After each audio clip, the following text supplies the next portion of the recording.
मेरा शौहर इंधा था। जब वो हेमबस्ती करने लगता तो मैं अपनी नौकरानी को उसके आगे लौटा देती और खुद साइड पर बैठकर देखा करती। जिंदगी की राहों पर इंसान अक्सर अपनी जिद, लालच और वक्ती जज्बात के बहकावे में ऐसे फैसले करता है जो इसकी पूरी जिंदगी का रख बदल देते हैं। कुछ गलतियां इतनी भारी साबित होती हैं कि फिर उम्र भर उनका बोझ उठाना पड़ता है। ये कहानी भी एक ऐसी औरत की कहानी है जिसने अपनी नादानी में सब कुछ खो दिया था। मेरा नाम होन्ना है। मेरी शादी एक सीधे साधे और नेक इंसान से हुई थी, लेकिन मैंने कभी इसकी कदर नहीं की। इसने अपनी हिम्मत के मुताबिक मुझे खुश रखने की बहुत ही कोशिश की, मगर मेरे दिल में एक नामुकम्मल ख्वाहिश हमेशा सर उठा रही थी। जवानी की दहलीज पर कदम रखते ही माँ बाप ने मेरा रिश्ता कर दिया था, और जिस इंसान को मैंने निकाह वाले दिन देखा था, इसे देखकर मेरे सारे इरमानों पर पानी फिर चुका था। आज गुस्से से मेरा बुरा हाल हो रहा था।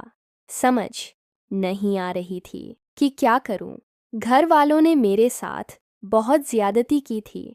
उन्होंने महज पैसे के लिए मेरी शादी एक अंधे इंसान के साथ कर दी। एक ऐसा इंसान जो अपनी मर्जी से दुनिया को देख भी नहीं सकता था, कहीं अकेले आ जा नहीं कर सकता था।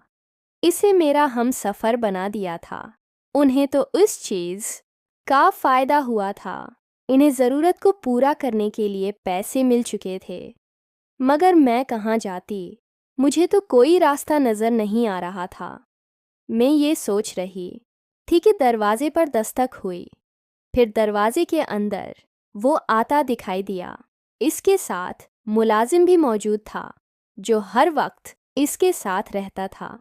वो उसे कमरे में बैठाकर वापस चला गया और जाते जाते मुझे कहने लगा, अगर किसी भी चीज़ की ज़रूरत हो, कोई भी मसला हो, तो मुझे आवाज़ देकर बुला लेना। मैं साथ वाले कमरे में हूँ। मैंने रोते हुए सारा कुछ भला दिया। मेरा शौहर मेरे पास बैठा और अपने हाथों से टटोलकर मेरी तरफ देखने लगा। गुस्से की एक लहर मेरे पूरे वजूद में दौड़ गई थी। मैंने उसका हाथ पीछे झटक दिया। इसके चेहरे पर हैरत के तासरात अभरे थे। शायद वो इस सख्त रद्द अमल के लिए तैयार नहीं था। वो तो ये समझ रहा था कि मैं गरीब खानदान की लड़की हूँ जो इसकी दौलत से पागल होकर शादी कर रही हूँ। मैं एक पल भी इसे अपने पास बर्दाश्त नहीं कर पा रही थी।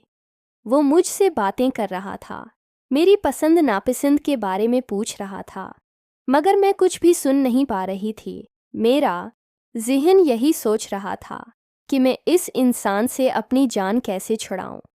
बार बार मेरी निगाहों के सामने बिलाल का चेहरा आ रहा था।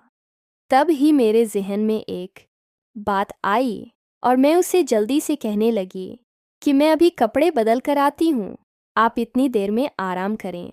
इसे बस्तर पर लटाकर मैं कपड़े बदलने के लिए कमरे से बाहर आई, और अब मुझे समझ नहीं आ रहा था कि मैं इस मुलाजमा को कहाँ पर तलाश करूं जो इस घर में मुस्तकिल रहती थी और जिसने मुझे आते साथ अपनी मजबूरियों की लंबी लंबी दास्तान सुनाई थी। और अब मैं सोच रही थी कि उसकी मजबूरियों को क्यों ना अपने फ़ायदे के लिए इस्तेमाल करूं। मैं बाहर आई। सामने चौकीदार था। वो मुझे देखकर कहने लगा, आप इस वक्त बाहर क्या कर रही हैं? मैंने कहा, मुझे इस मुलाजमा से बात करनी है। वो कहाँ है, उसे बिला दो। चौकीदार उसे बुलाकर ले आया। शायद सो रही थी। मैं इस मुलाजमा को अपने साथ साइड पर लेकर गई और मैंने उसे अपने हाथ पर पहना हुआ एक कीमती कंगन उतार कर इसे दे दिया। मैंने उसे कहा कि तुमसे मुझे काम है, और अगर तुम मेरा वह काम कर दोगी तो मैं उससे ज़्यादा तुम्हें पैसे दूंगी। तुम ने कहा था कि तुम्हारी बेटी बीमार है, इसके इलाज के लिए तुम्हारे पास पैसे भी नहीं। वो मेरी बात सुनकर मुझे देखने लगी। मैंने कहा, तुम्हारी बेटी का इलाज भी करवा दूंगी और तुम्हारी तमाम ज़रूरियात को भी पूरा करूँगी। तुम्हें बस मेरा काम करना होगा। जब मैंने उसे अपनी बात बताई तो वो अपने कानों को हाथ लगाने लगी, कहने लगी, अगर मेरे शौहर को पता चला तो मेरे साथ क्या करेगा? मैंने कहा, अगर तुम मेरा काम नहीं करोगी तो मैं तुम पर चोरी का इल्ज़ाम लगाकर तुम्हें घर से निकलवा दूंगी। इसने सिर झुका लिया और मेरी बात मान ली। वह मेरे साथ कमरे में आई। उसे मैं अपनी जगह पर लटाकर खुद कमरे से बाहर जा चुकी थी। तकरीबन 1 घंटे के बाद वो कमरे से बाहर आई तो खुशी की एक लहर मेरे पूरे वजूद में दौड़ने लगी। मैंने उसका शुक्रिया अदा किया और वे झुकी नज़रों के साथ वहाँ से चली गई। जब कमरे में वापस आई तो मेरा शौहर सो रहा था। मैं भी एक जगह पर लेट गई। इस इंसान को बर्दाश्त करना मेरे लिए मुमकिन नहीं था। वो मुझसे अच्छे तरीके से बात करता, मेरा बहुत ख्याल रखता था, वो मुझसे मोहब्बत भी करता था, मगर उसे देखकर मुझे इससे नफ़रत महसूस होती थी। मैं अपने घर वालों से नाराज़ थी कि उन्होंने मेरे साथ ऐसा किया, इसलिए मैं उनसे बात नहीं करती थी। एक दिन माँ खुद हमारे घर आई।